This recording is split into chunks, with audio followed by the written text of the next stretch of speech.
څه باندې 2 میاشتې کېږي چې د کابل او اسلام آباد ترمنځ تاویلي او ماکړي دوام لري او دغه کشالت تر اوسه پورې هم نه ده حل شوی. د پاکستان د جماعت اسلامي ګوند پخواني مشر ویلي دی چې د پاکستان خلک د خیبر پښتونخوا اوسیدونکي او دوی د افغانستان له حکومت سره جګړه نه غواړي، بلکې د دې جګړې ګټه مستقیم واشنګټن ته ورځي. سراج الحق ټینګار کړی چې امریکا غواړي د بګرام هوایي اډه ترلاسه کړي او د دې موخې لپاره کابل او اسلام آباد تورې او ټوپک ته سره راکش کړي دي. کابل بیا وایي چې ډیپلوماسي او خبرو اترو ته چمتو دی، خو پاکستان یوه خلو نه دی او د پاکستان غوښتنې هم منطقي نه دي. اسلام آباد بیا وایي چې کابل باید د ټي ټي پي یا تحریک طالبان پاکستان پر ضد اقدام وکړي او دغه غورځنګ دې وځپي. موږ د نن شپې په تودو خبرو کې په څو مهمو پوښتنو باندې تمرکز کوو. تر کله به دغه کشاله او دغه جنجال د دواړو هیوادونو ترمنځ دوام پیدا کوي؟ د دغه وضعیت تر شا پټ لاسونه کوم دي؟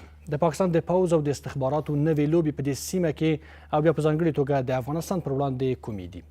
سلامونه عزتمندو لیدونکو، ستړي مشئ، تاسو ته د خبرې ګورئ. زه منصور نیاز یم. راسره په دغه بحث کې 3 قدرمنو میلمنو ګډون کړی دی. د سیاسي چارو شنونکی معین ګل څمکنی صاحب، سرمؤلف او دکتور عنایت الله عادل صاحب او د سیاسي چارو بل افغان شنونکی حمید الله هوتک صاحب. تاسو ټول ستړي مشئ، په خیر راغلئ. هوتک صاحب، غواړم چې بحث مو تاسو سره پیل کړم.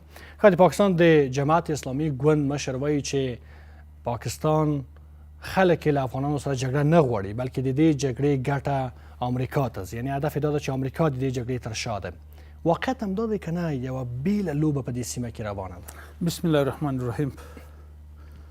تاسو ته، عادل صاحب ته او څمکني صاحب ته، د ټلویزیون ټولو لیدونکو اورېدونکو ته سلامونه نیکیلي وړاندې کوم.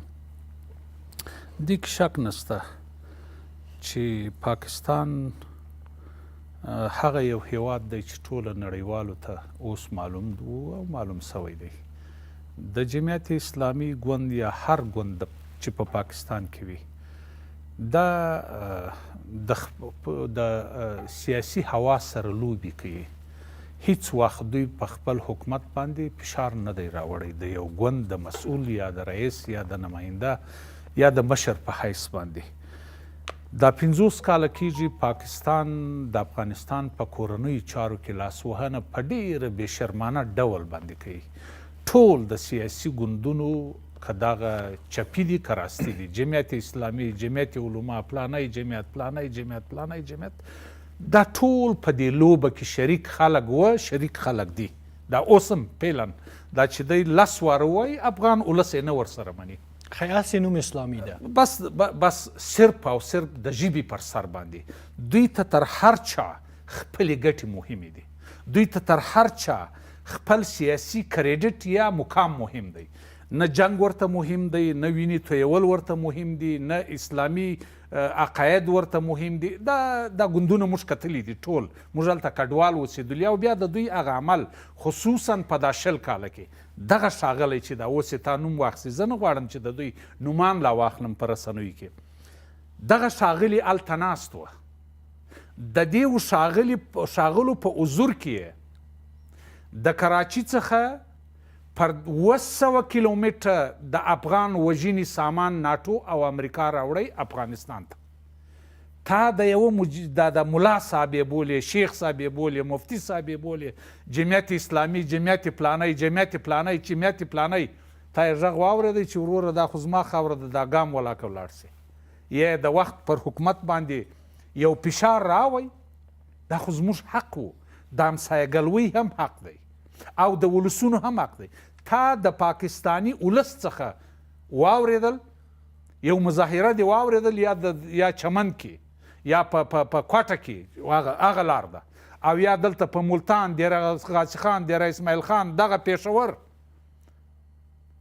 یا دغه دا و چې تا نوم واخیستی، یا هغه بل مشر ورور یا هغه بل مشر ورور، بل د کاکا زوی تا یې خبره واورېدل، د کراچي د یوه مفتي خبره دې واورېدل، تکیه عثماني دی و اشرفي دی و هلکه ټانک ماښام، دا ټولې خبرې افغانان تعقیبوي او ګوري او د ځانه سره یې نوټوي. اوس د دوی شخصي ګټه په خطر کې ده. هلته د خاصې کړۍ د لاسه، د پاکستان د پوځي استخباراتي کړۍ د لاسه د دوی دایره تنګه ده او د دوی ګټې په خطر کې دي، هغه نه غواړي چې هیڅوک په پاکستان کې سر راپورته کړي. بار بار کله وایي چې ته دارالفتوا د ځانه جوړه کړه، موږ ته فتوا راکړه. ولې دا مدرسه د افغانستان؟ دا خو حکومت دی. هغه د جهاد فیصلې خو تاسې کولې چې هله جهاد هلته فرض دی، ولې هلته نه دی فرض؟ جهادګر سره په اسلام کې سرحد لري. دغه جهاد نه و چې کوپري قواوې، کوپري ساز و سامان د مسلمان وژنې دپاره ستا په خاوره کې راځي. په 2,500 کیلومتره کې د پېښور په لارې په 1,200 کیلومتره کې راځي. خیریت هیڅ شی نسته. دلته دغه ستا همسایګان، ستا مسلمانان ورونه چې ته راته وایې اوس دا په وژل کېږي، ولې د غږ نه کوئ؟ اوس بیا چې کومه لوبه دې اخیستې ده، په دې باندې د دوی هر څوک چې دی په دې لوبه کې شریک دي. پاکستان غواړي چې یو نوې لوبه په بل قسم باندې بیا شروع کړي او خپل هغه بینکي اکاونټونه چې اوس تش دي هغه ګوره چې په څه نامه ډکي. اول دغه مولانا ګانګر د ورسره شریک. ډېره زیاته مننه کوم عادل صاحب. دغه د پاکستان خوا کې چې کوم دیني عالمان دي، یعنې واقعا په ټول 100 کلو کې بیا د امارات په واکمنۍ کې خپل شرعي او دیني مسؤلیت یې ترسره کړی ده، که نه سره کوم چې وتک وایي چې دوی یوازې ابزار و آلې د دغو سیاسي او استخباراتي لوبو ګرځېدلي دي؟ الحمدلله والصلاة والسلام على رسول الله وعلى آله وصحبه ومن والاه. بسم الله الرحمن الرحيم. اللهم أرنا الحق حقا وارزقنا اتباعه وأرنا الباطل باطلا وارزقنا اجتنابه. قدرمن یا ځای صاحب، تاسې ته، ستاسو درنو میلمنو ته او همکارانو ته، ټولو لیدونکو ته او اوریدونکو ته د زړه د کومې سلامونه، احترامات او نیکې هیلې وړاندې کوم. علیکم السلام. ګورئ نیازی صاحب، دغه اوسنی حالت چې په سیمه کې او همدارنګه د سیمې هیوادونه او په ځانګړي ډول منځنۍ اسیا کې کړکېچ چې روان دی، د دغه کړکېچ د یو ظاهري موږ تاسې چې کوم ورباندې خبرې کوو، او یو د دې تر شا چې کومې پلانونه دي، کومې دسیسې دي، کومې جګړې ډیزاین شوي دي او کوم اهداف او موخې دي، هغه موږ تاسو ته نه ښکاري. اصلا دغه موضوع او دغه جګړه د مابین د پاکستان او افغانستان کې نه ده.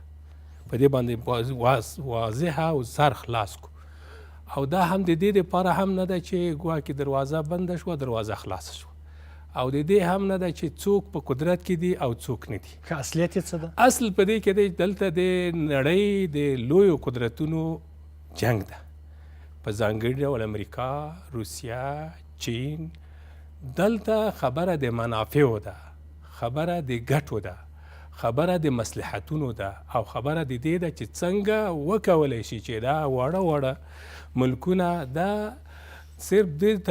صرف پلان ورکوي، صرف پروژه ورکوي، صرف لار ورته ښیي، امر ورته کوي چې ته دا وکوه. او دا اوس چې دغه کوم دغه ګټې او هغه چې دا ټولو لویو خلکو ته، لویو قدرتونو ته ځي، یا حاکمانو ته ځي، یا هغه چا ته ځي چې هغه د قدرت په ګدۍ باندې ناست دي. نور د ملت په قصه کې او همدارنګه د عامو په کې دغه دپاره دا موضوع هیڅ په نظر کې نه نیول کېږي. ډاکټر صاحب، هغوی خپلې لوبې کوي، خپلې ګټې دې پالي، لوی قدرتونه هم خپلې دسیسې او برنامې مخته وړي. موږ باید قرباني نه سو، موږ باید هیزم و لرګي ونه اوسو. دقیقا نیازی صاحب، موږ دغه ډېر کلونه کېږي چې د دغه جګړو او د دغه تپل شویو جګړو قرباني یو، لا پکې لګیا یو، لا زموږ په سر باندې نوې کومې اسلحې یا کومې اسلحې چې ازمایښت کېږي یا کومه برنامې چې ورته ورکول کېږي، دا ټولې د ازمایښت په حال کې دي.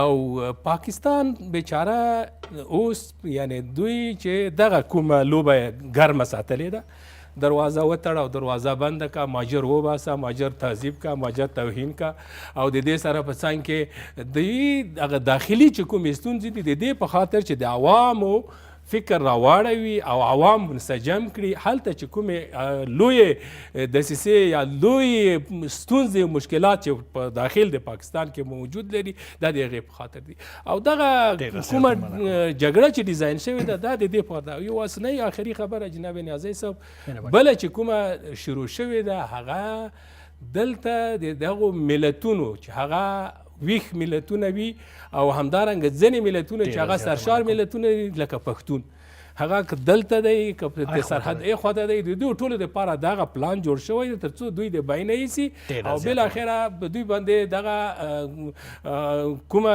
جګړې وتپي او بالاخره تیک پره کړي. په خیر اوسئ. سمکنای صاحب څه روان دي په دې سیمه کې ستاسو په اند؟ د لوی بخښونکی مهربان الله په نوم تاسو ته او ډاکټر صاحب عادل او تک صاحب ټولو لیدونکو اوریدونکو ته سلامونه وایم.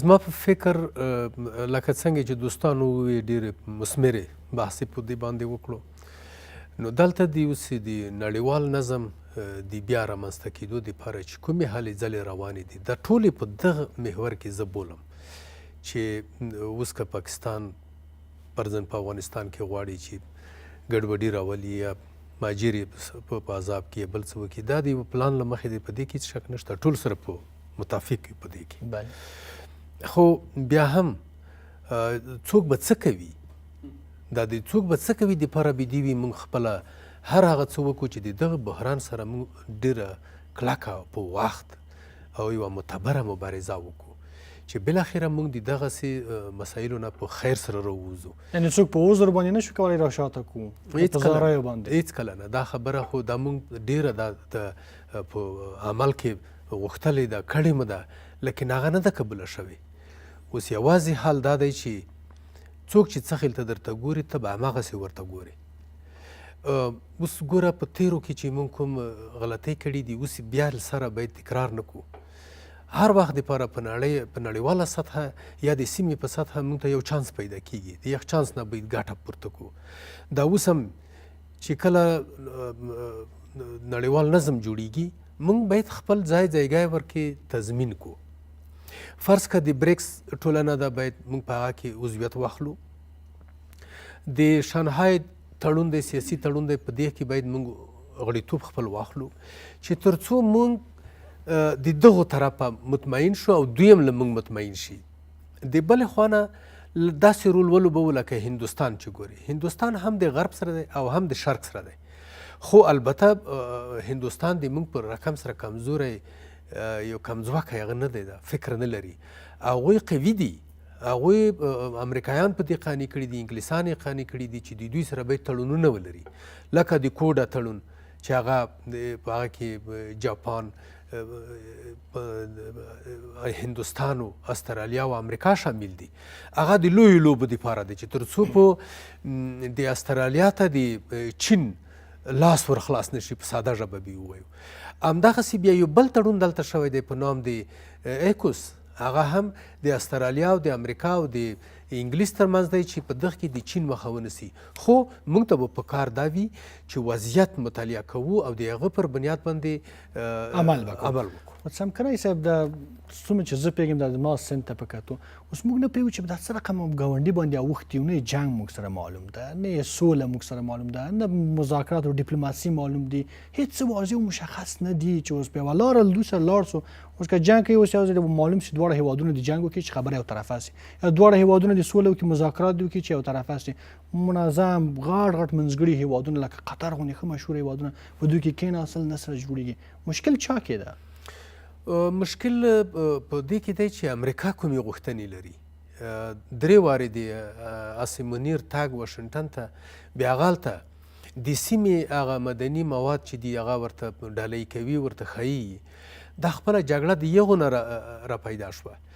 دا د امریکې خبره ده دا د انګلستان خبره ده دا د پاکستان خبره نه ده له باده مرغه ځکه پاکستان خو د 4 صوبونه چې جوړ شوی یو ملک دی هغه ټول ورسره ناراضه دي ناراضه دي هغوی نه غواړي چې بالاخره د هغو سره هغه قدم ووایي د ولسونه چې دوی یې غواړي نو دا هر هغه څه دي چې د بل چا غوښتنه ده او د عملي کولو دپاره به وګورو چې عملي کېږي او که نه. ډېره زیاته مننه کوم. هوتک صاحب دغه یوه ستره پوښتنه د ټولو خلکو لپاره خصوصا هغه کسان چې دغه سیاسي برنامې ګوري د همدې پوښتنې په لټه کې دي چې بالاخره دغه وضعیت په کوم لوري باندې حرکت کوي، د مشکل څه وخت حل کېږي، څه وخت وضعیت عادي کېږي یا وضعیت نور پیچلی کېږي، نور جنجالي کېږي، بیرته به دواړه هیوادونه ملګري کېږي، دوستان کېږي به که نه.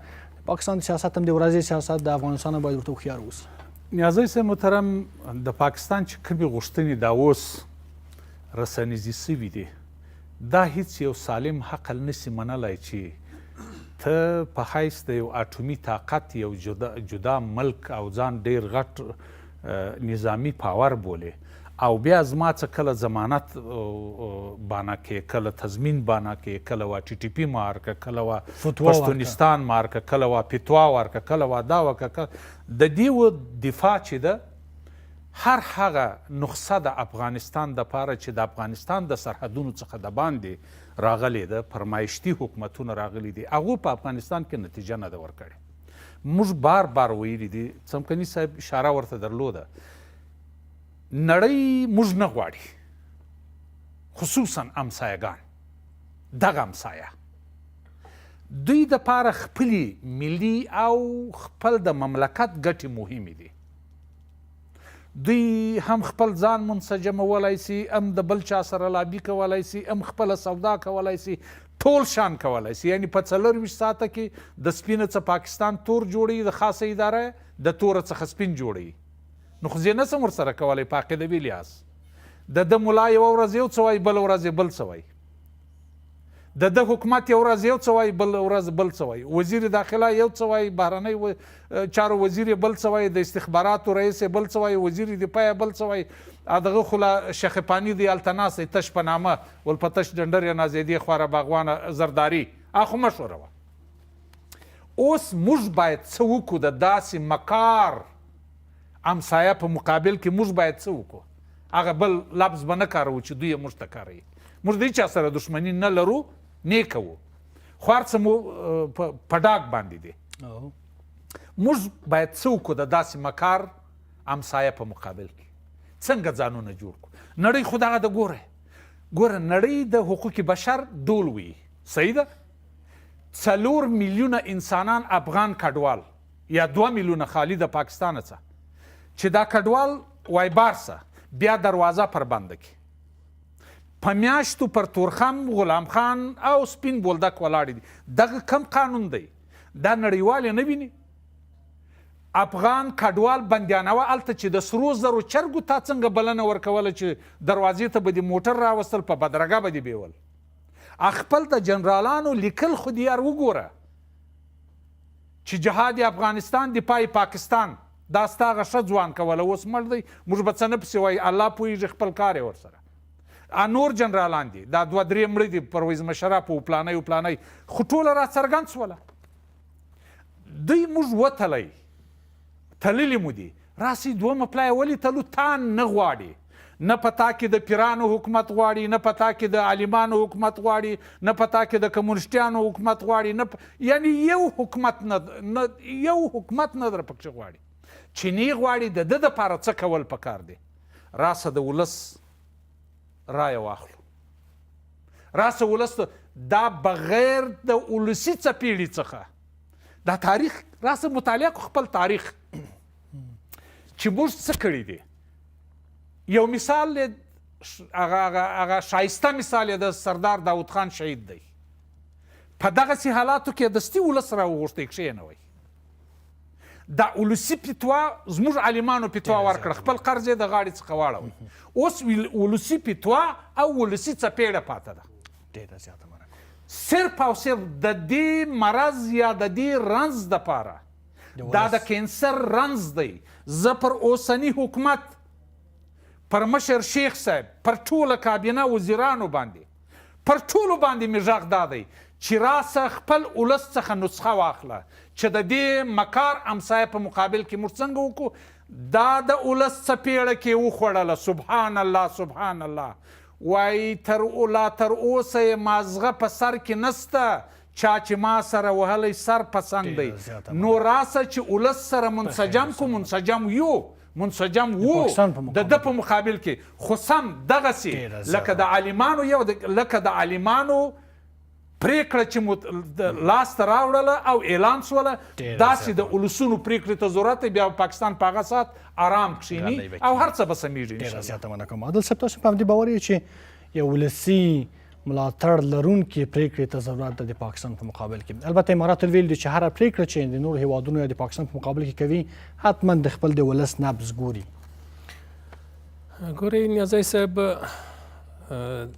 د ملتونو او د خلکو غږ او همدارنګه د هغوی رایه او د هغوی تایید او همدارنګه د دوی د ملت درېدل د یو نظام سره هغه ډېر لوی ارزښت او اهمیت لري او دا چې کله ایران ته او کله پاکستان ته او کله نورو ملکونو ته کیږي او هلته هم هغه استازي لیږل کیږي چې هغه په اصطلاح هغه استازي دي چې یا استخباراتي دي چې هغه صرف د نبض وګوري او یا هم دغسې سیاسي ډلې دي چې هغه د ملتونو هغه پوره سپورټ ورسره نه وي د ملتونو غږ او د ملتونو پوره یعنی استازولي نشي کولی نو په دې اساس د ملت کې دغه ملت کې په دغه دواړو ملتونو کې په پاکستان کې ډېر مخور همدارنګه ډېر بانفوذه شخصیتونه او ډېر ښې شخصیتونه موجود دي دلته په د افغانستان کې په دې هیواد کې ډېر تکړه خلک ډېر بانفوذه خلک ډېر منلي خلک ډېر د ملتونو خاص ځانګړي استازي دا موجود دي د دوی سره مشوره وشي د دوی نه پوښتنه وشي د دوی سره خبره شریکه شي او دوی شریک او دوی خپل ځان خپل نظام په څنګه کې لکه مخکې چې څنګه شروع وشوه څنګه د ملت په مقابل کې یعنې په شا کې ودرېدو او ټولو که مخالف او که موافق و ټولو په یو غږ سره چې موږ د امارت اسلامي سره ولاړ یو او دفاع به کوو او ولاړ یو په سر ځان د زړه په وینه او د سر په مینه او د زړه په سر په وینه او د زړه په مینه ورسره دریږو نو دا د ملت او د خلکو سره مشوره او د دوی رول ډیر مهم او اساسي دی فکر کوئ چې عادل صاحب بالاخره دغه وضعیت په کوم لوري باندې حرکت کوي دا به همداسې پاتې کیږي لا به پیچلي کیږي که نه حل لاره بالاخره ډیپلوماسي پیدا کوي زما په اند که چېرته د حالت چې سړی ګوري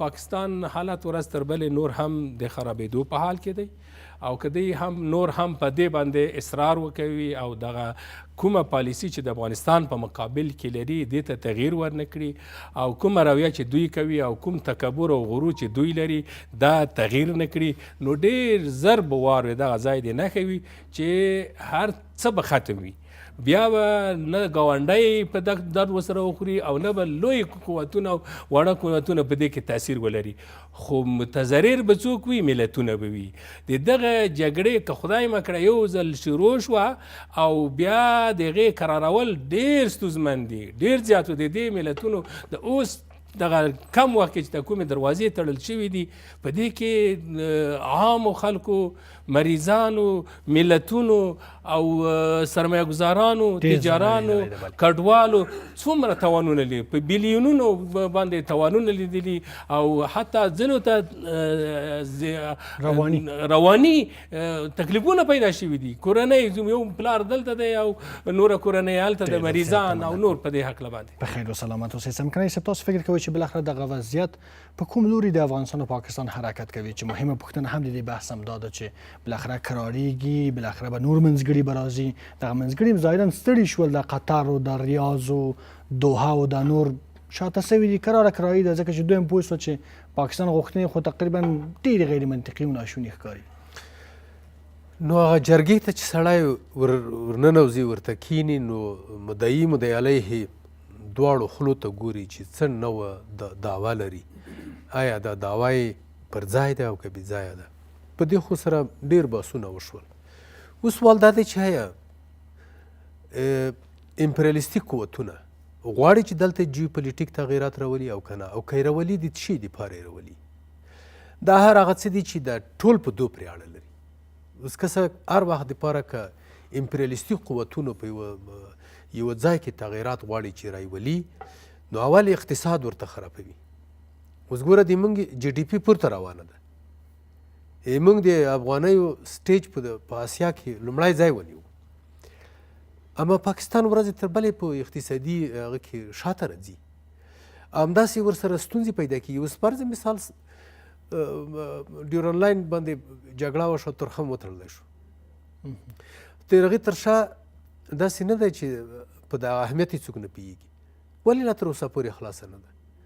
غواړي چې د هغې خواته خلکو ته فشار ورکړي او هغه خلک یو قیام ته وهڅوي چې بالاخره نفرتونه رامنځته کړي.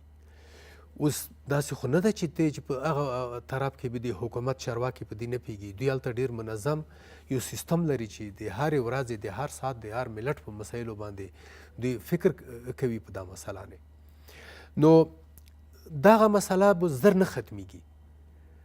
هله به ختمیږي چې یا به نړۍ د امنیت شورا هغه دایمي 15 غړي دي، که چیرې هغوی په یو پرېکړه لیک صادرولو سره چې تر څټې تضمینات هم وي، نو دا ممکنه ده. او که نه په دغو په ناستو کې لکه په ایران کې چې کېږي یا په سعودي کې وشي یا په ترکیه کې وشي، دا درې واړه هیوادونه په خپل منځ کې جدا جدا فکرونه لري.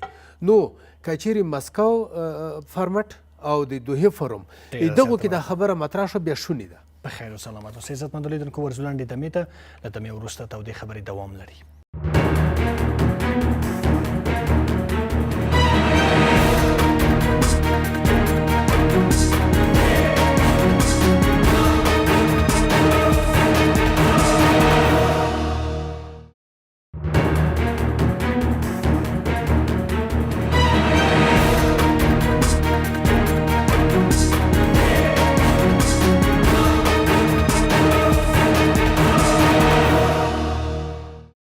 تودو خبرو ته بیا هم ښه راغلاست. وطاق صاحب، د شخړو نښته چې دواړو هیوادونو ګورو، نه د دې په حیث باندې چې والا موږ افغان یو، په دې میز کې ټول افغانان ناست دي، هغه یو خوا ونیسي. خو هغه واقعیت چې وګورې، پاکستان دې خواته ملکیان یې په نښه کړل، هلته ډیورنډ فرضي کرښې په اوږدو کې بېچاره خلکو باندې بمبارۍ وکړې، د افغانستان هوایي حریم هم نقضی. بیا اخر راغلی په ډیپلوماسي کې ناست چې والا ته راجګ سه راسه د ما مخالفین چې ټي ټي پي نومېږي دغه ماته وځپه.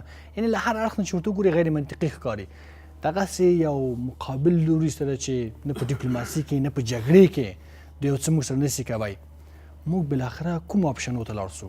ډیپلوماسي ته لاړ شو، جګړې ته لاړ شو، منځګړو ته لاړ شو، څه وکړو؟ ګورې، پاکستان چې کوم آپشنونه درلوده د فشار، دا ټول په تا باندې وکارول او نړیواله هم خاموش ناست و. ټول نړیواله ورسره شریک د دوستانو ورته اشارې وکړلې. پاکستان دومره جرأت نشي کولی چې د افغانستان خاورې ته په بد نظر وګوري. ولې د ډېر 2-3 داسې حالاتونه یې نور په یاد دي انشاءالله، چې د رشیان یو پتلونان هم پاته سوله، موټران هم پاته سوه، هر څه پاته سو، په تېښته بریالي سوله. د دې شاته دا تر لمر سپینه خبره ده چې ستر قوتونه ورته شاته ولاړ دي. اما دا د خدای هغه د مولانا صاحب شیراني خبره ده چې د مزدورانو چوک دی.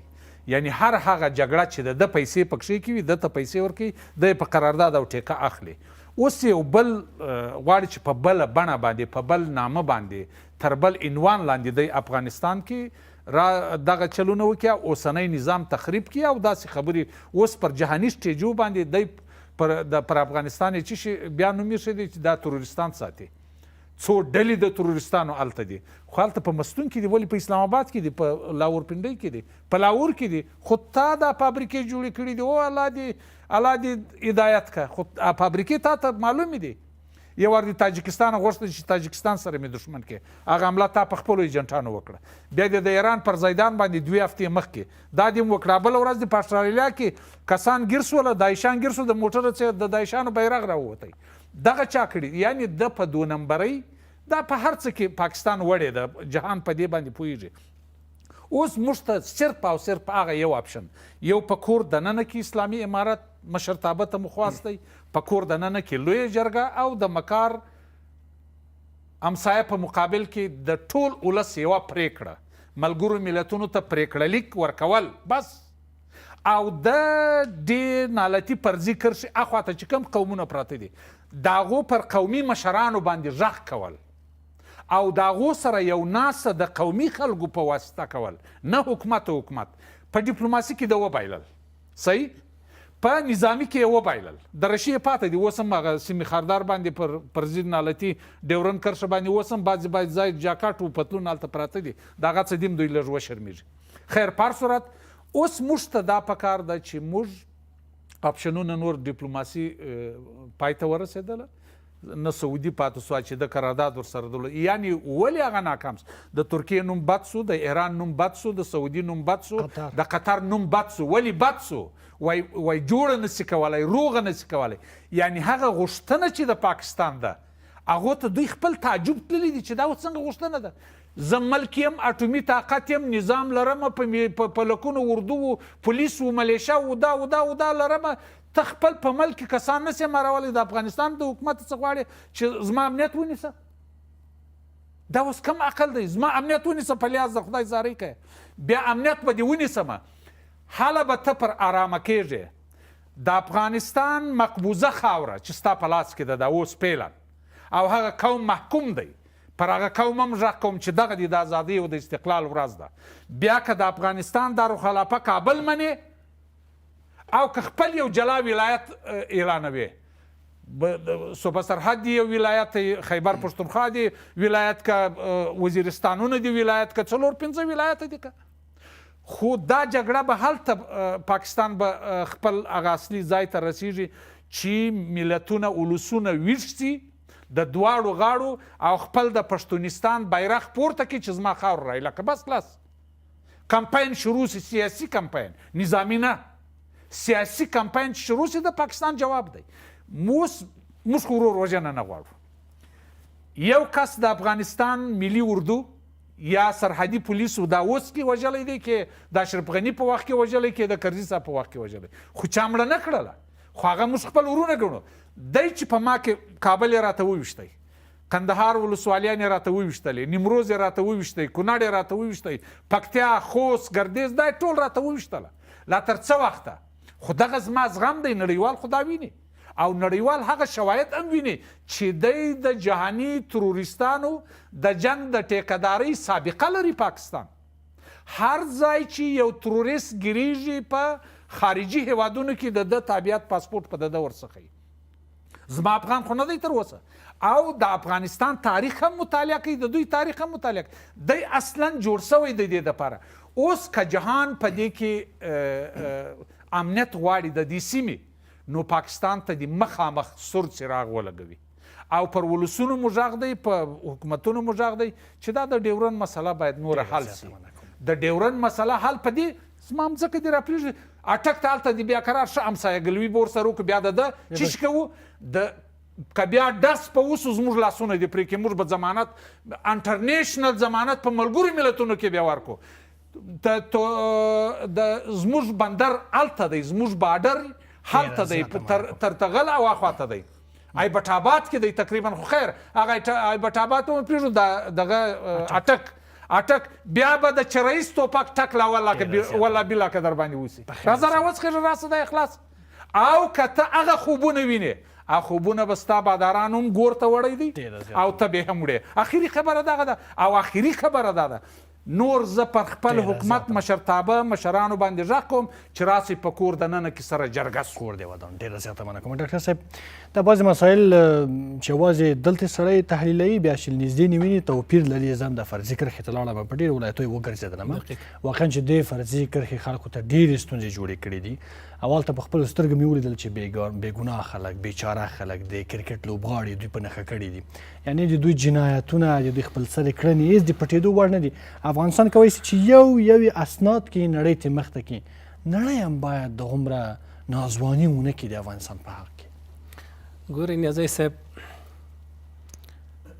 په د فارسی کې یو شعر دی ډېر عجیبه شعر دی وی درمیان قعر دریا تخته بندم کرده ای باز میگویی دامن تر مکن هوشیار باش موږ اوس د نړۍ څخه که ګیله کوو نړۍ اوس غواړي چې دغه رقم یو جنجال په مابین د دغسې ملتونو د دغسې ملکونو کې باید موجود وي او د نړۍ د دې دغه پروژه هم نړۍ ورته ورکړې ده په ځانګړي ډول امریکې ورته ورکړې CIA ورته ورکړې ده او د پلان او نقشه او هر څه ټول د هغې په لاس کې تمویل او تجهیز هم د هغوی په لاس کې دی او دغه بیچارهګان اوس د دې واک او اختیار نه لري کله که دوحې ته لاړ شي که مکې ته لاړ شي که هر ملک ته لاړ شي او تر څو چې هغوی ونه وایي دوی د دې واک نه لري چې دلته د یو پریکړې ته ورسي یو فیصلې ته ورسیږي یا د دې واک ورسره وي صرف مصروف ساتي چې څنګه نور هم دغه اور بل شي او نور هم دغه جګړه وغځېږي په دې کې عام ملتونه عام خلک عام وګړي دا پایمالیږي او جګړه د منافعو ده دا اوس دا کوم حالات چې راو دا د منافعو دي اوس کله دوی غواړي چې دغه د غزې چې کوم ناورین په غزه کې چې کوم ظلم او ستم وکړ د هغو هغه مظالم د خلکو د سترګو نه راوګرځوي افغانستان پاکستان اسلام آباد کابل اسلام دغه ډرامه باید د خلکو پر ذهنونو باندې وي او په اسلامي هیوادونو کې کله دوحه کله قطر کله ترکیه کله همدارنګه نور کله نور دا صرف د دې لپاره دا یوه ډرامه ده او ما وویل چې د دغه ډرامې تر شا مخکې چې د دې ډرامې تر شا نورې دسیسې دي هغه کومې فکر چې موږ ورته په ظاهر باندې کوو هغسې موضوع نه ده دا موضوع ډېره عمیقه ده که چیرې داسې حالت روان وي ډاکټر صاحب چې هلته مثلا نړیوال قوانین هم هېڅکله ارزښت ورته نه ورکول کېږي اخلاقي کوډونه هم پکې نشته نو بیا باید د موږ اجرات هم ټول اصولي دي که ته د ما یو نفر وژنې زه به یې 40 درته مړه کړم که ته وایې چې دروازه خلاصه کړه زه به یم دروازه لار نه ده جناب نیازی صاحب د حل لار هیڅ ډول قوانینو ته غاړه نه ږدي که هر خواته مړ کیږي او شهید کیږي وژل کیږي هر نوم چې تاسو ورکوئ هغه بیچاره پښتون دی هغه دې خواته هم دی که ای خواته هم دی بیا افغانستان خو دوی خو خلک خو زموږ خلک دی هغوی خو نه دي او د دې سره په څنګ کې د موږ د منابعو او همدارنګه د موږ د هغه کوم ذخایر چې لرو د هغه لپاره دنیا او نړۍ غواړي چې دلته خپل حضور ولري او دلته دغه جګړه ګرمه وساسي د دغو ذخایرو د دغو کوم چې موږ افغانستان ته الله ورکړي دا وباسي او آرام د پاکستان به اتوم تسلیم شي او نور به بس آرام خلیصلا به بیا به نه جنگي نه به جګړه وي نه به زور وي نه به ازموینه وي او چې د کومې د تکبر خبرې کوي دا د همغه کبر زوال لري دقیقا ډېره زیاته مننه کوم سمکنه صاحب افغانستان فکر کوي ښه روان ده مثلا له هند سره اړیکې تامینوي د پاکستان کوم بریدونه چې په ملکیانو باندې کېږي ټول مستند کوي افغانستان چې برعکس بریدونه کوي دوی نظامیان په نښه کوي هر څه ګام په ګام ښه ترتیب کړي دي په یو ښه مسیر کې روان ده که سبا حساب کتاب هم وسي ټول ته مخې ته به کېږي چې خپل حقانیت او مشروعیت ورته ثابته کړي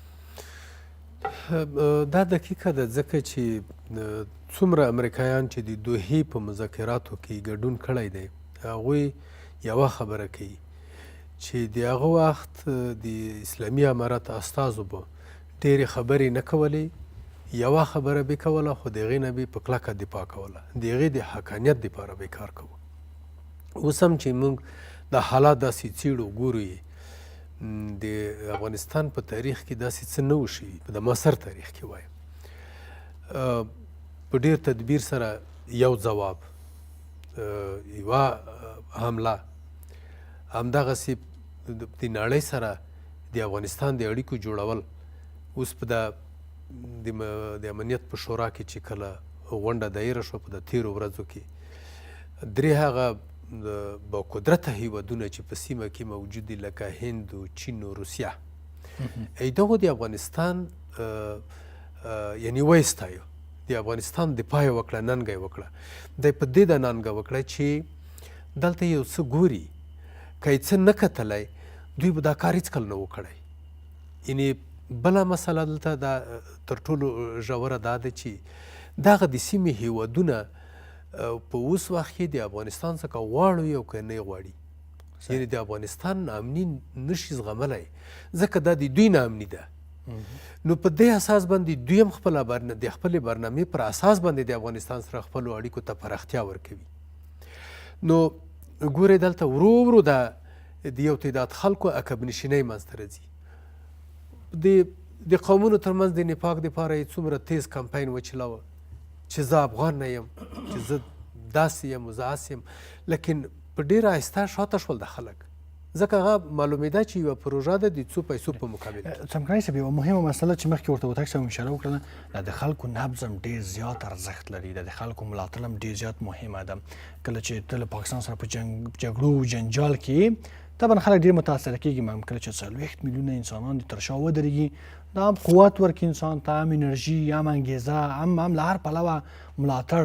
نو د خلک هم هېڅکله باید هغه ونه بلل سي بې امتیازه. موږ باید تل باید خلکو ته د امتیاز ورکړو او خلک له ځان سره وساتو. کله چې یو غټه پرېکړه کوو چې پاکستان سره پرېکون وکړو، پاکستان سره بایکاټ وکړو، پاکستان سره جګړې ته لاړ شو یا پاکستان سره سولې ته لاړ شو، باید د خلکو نبض وګورو. هلته 40 میلیونه خلک. یقیني خبره دا ده، اوس ګوره د خلکو خو 2 وارې امتحان ورکړو اسلامي امارت ته.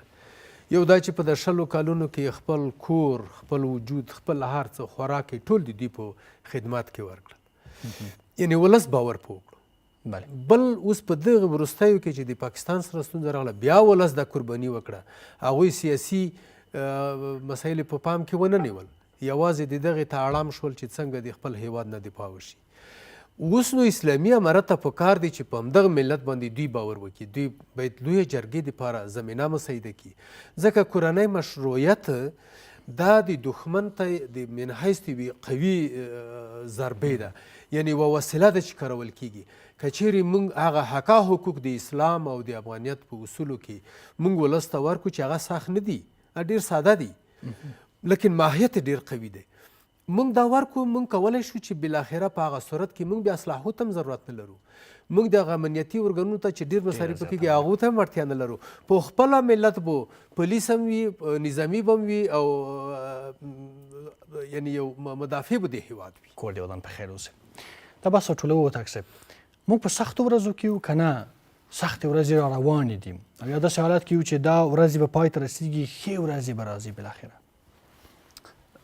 نیازی صاحب محترم، دواړه سره لرو. اوس فعلا موږ که په کور دننه کې او د همسایهګانو سره وګورو او لږ واټن په بعضو مسایلو کې وګورو، په ولسونو په خپل کور کې هغه مسایل چې موږ په خپل کور کې بغیر کم خارجي مداخلې حلولی سو نه حلوو، تقریبا 4-5 کاله کېږي. دا هغه څه دي دا چې زه وایم چې دا اوس موږ ته ستونزې د دغه ځای څخه راولاړېږي. هر خارجي موږ تر هغه خوښ ځای نیسي، که پاکستان وي هم، که ایران وي هم، روابط لرو ورسره. د نورې دنیا سره ما دي په 40 هیوادونو کې زموږ ډیپلوماتان ناست دي او سفارتونه د افغانستان اسلامي امارت په لاس کې د سفیران هم هلته ناست دي تقریبا. خو دلته مسله چیرې ده؟ مسله دلته ده چې موږ حکومت او ولس تر اوسه نه دی کښېنستلی، چې ولس او حکومت کښېني او یو روښانه دریځ، یو لویه جرګه راوغوښتل سي. دا د افغانستان په تاریخ کې یو لوی ځای لري. دا لویه جرګه د میرویس نیکه څخه را شروع ده. په دغسې حالاتو کې دا چې کورنۍ، هغه چې دا اوس خارجیان وایي چې کورنۍ مشروعیت نه لري، قانون نه لري، د مکتب دروازه دې بنده ده، د پانتون دروازه دې بنده ده، دا هغه څه دي چې موږ په خپل کور کې کولی سو او ډېر ژر حلولی سو. ولې؟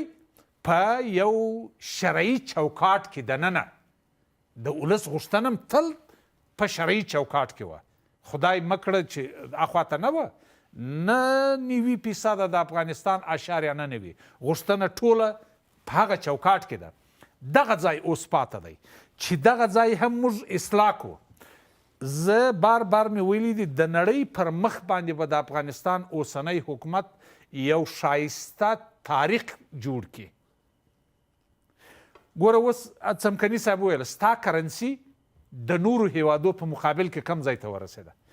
ته اوس په داسې حالاتو کې چې د اقتصادي رشد ستا په مخ کې دی، روزانه د سرکونه ګوره، روزانه د اقتصاد ګوره، روزانه د زراعت ګوره، روزانه د واردات ګوره، چې صادرات دې ګوره، چې صادره هغه اموال چې ستا صادریږي، هغه نور پاټکونه چې بند وو چې اوس خلاص شوي دي، غټې پروژې دي ګوره.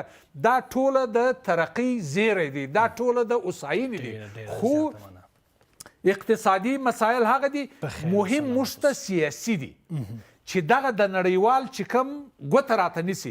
دغه چې په خپل کور کې لګولی سو پاتې دا شي خپل جمال کور ته خپل ډاکټران کښېنوو چې دا مریض وګوره د دې رنځ دپاره کومه دوایي تاثیر کوي هغه دوا نسخه نه وشته که بس خلاص زموږ غوښتنه د ولس غوښتنه همدا همدا ده او د ټولو همسایګانو دپاره هم دا بهترینه نسخه ده د جهان په شمول بیا به دا جهانیان هم اعلان کوي هم به دې په رسمیاتو پیژني د ملګرو ملت اوس خو زه سړی هلته نه لرم د ملګرو ملتو پاکستان یې لري زه یې نه لرم دی وایي داعش هلته زما څوک نشته چې کاغذ ورته ښکاره کړي دا هغه څه دي چې موږ یې په خپل کور کې کولی سو هیلهمند یم چې دا خپله کورنۍ دنده ژر تر ژره نور سر ته ورسوو او بل کال ته یې پرېږدو. زیاته مننه کوم، په خیر اوسئ. ډاکټر صاحب فکر کوئ حل لارې څه کیدای شي؟ مهرباني.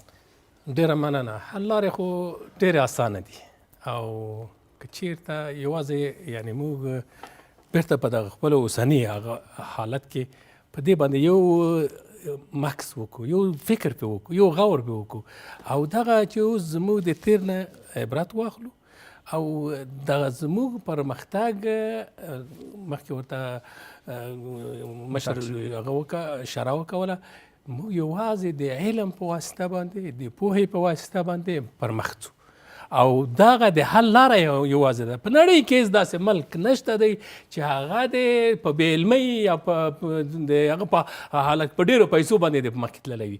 هغه د علم په وسیله باندې د پوهې په وسیله باندې پرمخ باندې ځي، پرمختګ کوي او دا ډېر او الله رب العزت هم په لومړي ځل باندې د علم په هکله باندې امر کړی دی، حتی نه د لمونځ نه د حج نه د جهاد نه د هېڅ بلکې د علم.